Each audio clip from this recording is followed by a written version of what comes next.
Bienvenidos al Sentido de la Fe. Vamos con este personaje de San Patricio de Irlanda. En el horizonte convulso del siglo V, cuando el Imperio Romano de Occidente se desmoronaba entre saqueos y reinos bárbaros, un joven cautivo de Britania fue elegido para levantar en los confines del mundo una nueva ciudad de Dios. Este joven San Patricio transformó la tierra pagana y druídica de Irlanda en un faro de fe, cultura y espiritualidad que radiarían luz sobre una Europa en sombras. Su vida no puede entenderse solo como una epopeya misionera, sino como una encarnación concreta del drama providencial entre la gracia divina y la libertad humana. Patricio representa la restauración plena del hombre caído, un ser creado a imagen y semejanza de Dios, llamado a colaborar con él en la obra de la redención. En su historia, la herida de la esclavitud se convierte en el canal de una vocación. Dice textualmente: yo era como una piedra que yace en el fango, y aquel que es poderoso vino y me levantó. Confesión 12. La redención se hace visible, la debilidad se transforma en instrumento de gloria, la herida en misión. San Patricio no fue un conquistador religioso, sino un constructor de humanidad. En una tierra sin escritura ni estructuras eclesiales, edificó comunidades donde el hombre podía vivir reconciliado con Dios, con la naturaleza y consigo mismo. Sus monasterios serían la expresión visible de esta armonía, microcosmos de la Civitas Dei, donde la oración, el trabajo y el estudio devolvían al hombre su dignidad original. Su historia es un espejo para todo llamado a la vocacional. El lugar del sufrimiento se convierte en el terreno de la llamada, y el alma que responde al amor divino se convierte en signo profético de la nueva creación. El siglo V fue una era de crisis y gestación. La Pax Romana se había extinguido, las ciudades de antaño, faros de civilización, caían en ruinas. Los pueblos germánicos y celtas reorganizaban el continente. Irlanda, nunca romanizada, permanecía como una isla lejana y ajena al mundo clásico, regida por clanes y druidas. Una sociedad oral donde la naturaleza y el mito se entrelazaban. Sin embargo, en este mundo aparentemente periférico, Dios preparaba un nuevo comienzo. Mientras en el continente San Agustín escribía las Civitas Dei, afirmando que la verdadera historia es la del pueblo de Dios que avanza entre ruinas en las costas del Atlántico, se preparaba la encarnación de esta idea. La iglesia, privada de su marco imperial, comprendió que debía salir de sus estructuras seguras para llevar la luz del Evangelio hasta los márgenes. Irlanda sería el primer gran campo misionero más allá de Roma. Desde el punto de vista doctrinal, la misión de San Patricio respondió a un desafío doble: preservar la ortodoxia en un contexto de desintegración cultural y traducirla a un lenguaje nuevo. Frente a la rigidez latina, el cristianismo patriciano encarnó una fe viva, expresada en símbolos naturales: el fuego de la Pascua en la colina de Slane, el trébol que explicaba el misterio de la Trinidad, el báculo del pastor que se convierte en símbolo episcopal, es decir, la teología se hizo imagen y la apologética testimonio. Sin embargo, la misión no estuvo exenta de polémica. En su confesia, Patricio responde a las acusaciones del clero británico, que lo consideraba rudo e inculto, indigno de la dignidad episcopal. Su defensa inaugura una nueva forma de apologética, no la del argumento retórico, sino la de la gracia que actúa en la debilidad. Fue quien me dio valor para dedicarme a la misión que había aprendido de Cristo mi Señor. Confesiones 30. La autoridad de Patricio no provenía de Roma ni de los títulos académicos, sino de la evidencia de los frutos. Una nación entera convertida. Su vida demostraba que la verdad del Evangelio no depende de estructuras humanas, sino del Espíritu que hace fecunda la obediencia. La obediencia. No hay datos precisos sobre la juventud de San Patricio, pero su confesio permite reconstruir el itinerario interior de un alma marcada por la gracia. Nació hacia el año de 385 en Britania, hijo de Calpurnio, diácono y funcionario romano. A los 16 años, piratas irlandeses asaltaron su aldea y lo llevaron cautivo a una región montañosa del norte de Irlanda, donde fue esclavo y pastor durante 6 años. Allí comenzó su verdadero aprendizaje espiritual. En la soledad de los campos, sin maestro humano, descubrió al Dios vivo. Oraba con frecuencia durante el día, y el amor de Dios y su temor más y más se acrecentaban, y mi fe se fortalecía. Confesiones 16. Esa experiencia de esclavitud purificó su mirada. El joven romano, orgulloso de su linaje, fue despojado de todo salvo de su alma. Su oración constante transformó la desesperación en contemplación. Aprendió a leer los signos de Dios en la naturaleza, escuchar la voz del Espíritu en el silencio. Esa pedagogía interior lo preparó para su futura misión. Solo quien ha conocido la esclavitud puede comprender la liberación. Un sueño misterioso marcó al inicio de su retorno. Una voz le dijo: «Bien ayunas, pronto volverás a tu patria». Huyó, atravesó bosques y costas hasta embarcar en un avión rumbo a Britania. Sin embargo, el descanso no era duradero. Años después, otra visión alteró su destino. Un hombre llamado Victoricus le entregó una carta con el título «Vocación de los irlandeses» y oyó las voces suplicantes: «Te rogamos, santo joven, que vengas y camines de nuevo entre nosotros». Ese clamor se convirtió en su vocación. El antiguo esclavo regresaría como apóstol. Su discernimiento fue arduo. Temía su integridad y la falta de formación.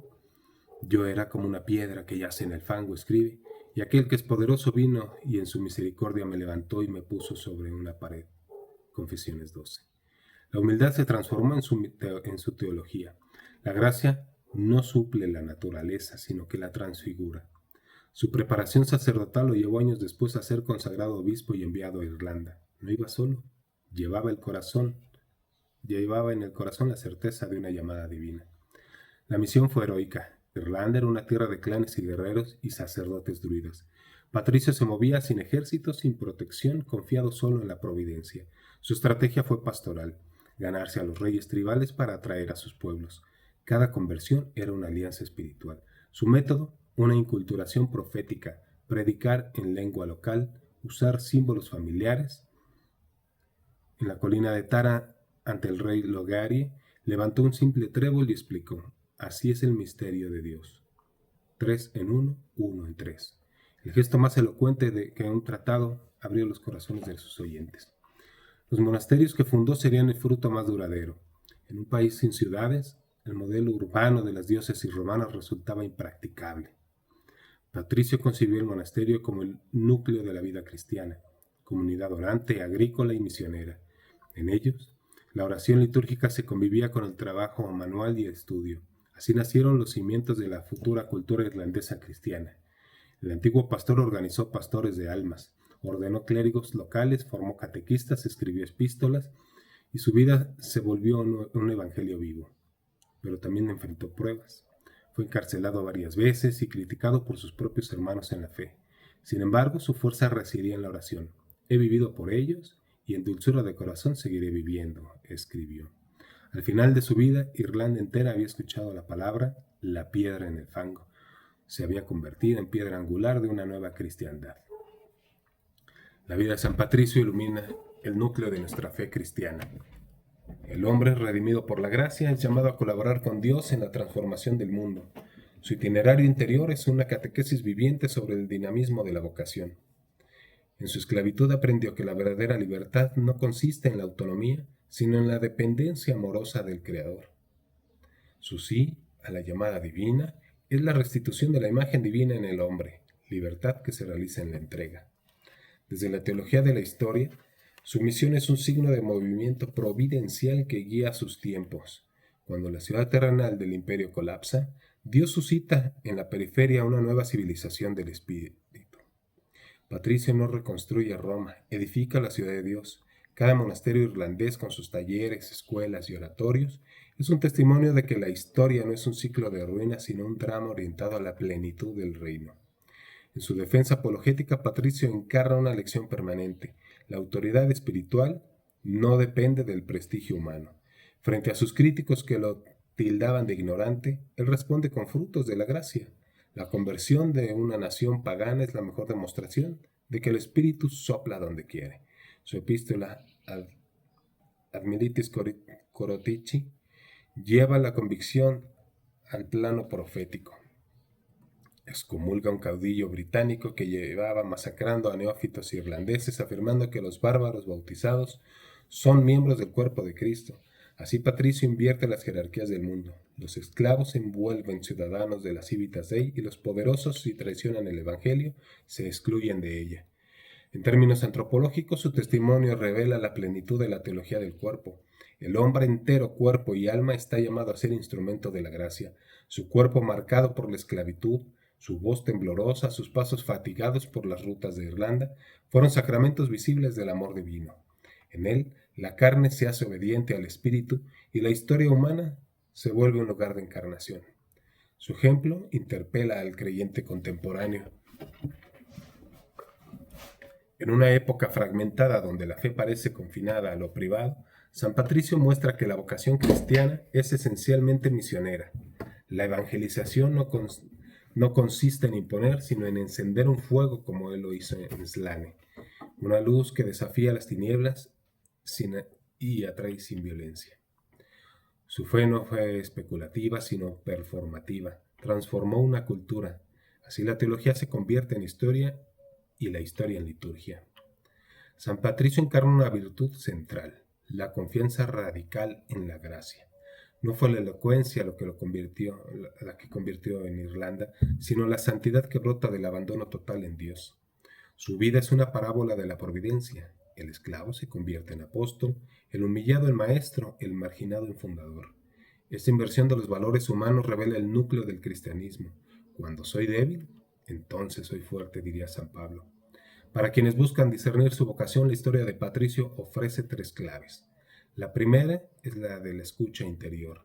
Dios no habla solo en templos, sino en la soledad del corazón. En los campos de Irlanda, Patricio aprendió a oír la voz de Dios en el silencio, donde la oración se convierte en diálogo. Su experiencia anticipa una pedagogía espiritual.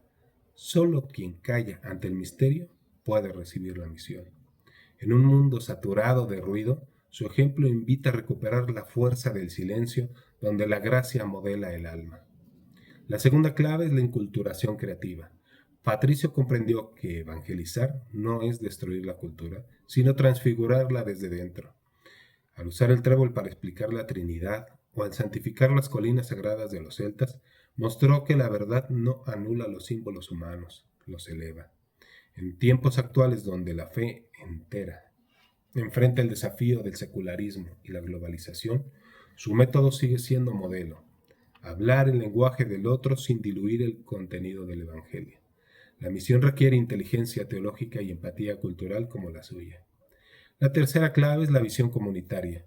Patricio no se contentó con predicar. Fundó comunidades estables. Entendió que la fe necesita estructuras visibles, pero vivas, donde el amor fraterno sea signo del reino de Dios. En sus monasterios, la vida cotidiana, trabajo, estudio y oración, se convirtió en la liturgia continua. Cada comunidad era una respuesta al caos de la época, un espacio de orden espiritual que anticipaba la Jerusalén celestial.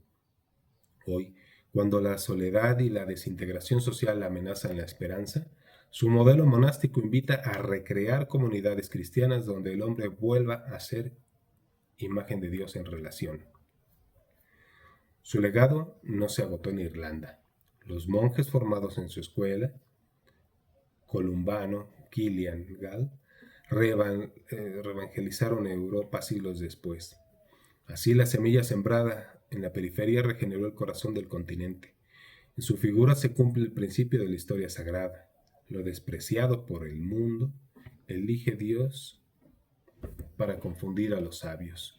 Irlanda, la isla de los santos y los sabios, surgió como una nueva Roma espiritual. Desde una perspectiva escatológica, la vida de Patricio anticipa el movimiento final de la historia, la victoria de la gracia sobre el mal. El fuego que encendió en Slane no es solo símbolo del comienzo de la fe irlandesa, sino de la luz que vence a la noche del paganismo. En toda vocación auténtica arde ese mismo fuego, el deseo de que Cristo reine en los corazones. Cada cristiano está llamado a encenderlo donde vive, en su familia, su trabajo, su entorno cultural. Por eso la pregunta final resuena con fuerza.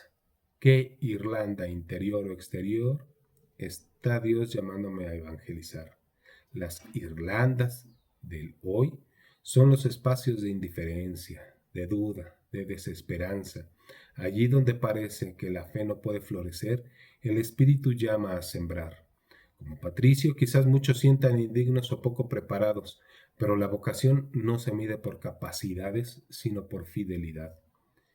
Quien fue Fue quien me dio el valor para dedicarme a la misión. Confesiones 30.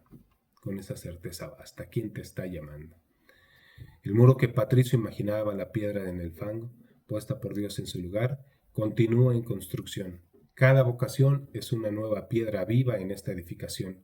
La santidad consiste en dejarse colocar por la mano del divino arquitecto con humildad y firmeza. Y no me estoy refiriendo al Dios de los masones. La vida de San Patricio es en última instancia un llamado a la esperanza. Dios sigue levantando su ciudad en los márgenes del mundo, en las almas que se dejan tocar por su misericordia. El fuego de Slane aún arde. En cada corazón dispuesto, el antiguo pastor sigue repitiendo su oración. Que Cristo esté conmigo, Cristo delante de mí, Cristo detrás de mí, Cristo en mí. Ese es el secreto de toda vocación, caminar con Cristo hasta que el mundo entero se convierta en la ciudad de Dios. Muchas gracias por llegar hasta aquí. Que Dios los bendiga y la Santísima Virgen de Guadalupe interceda por todos nosotros.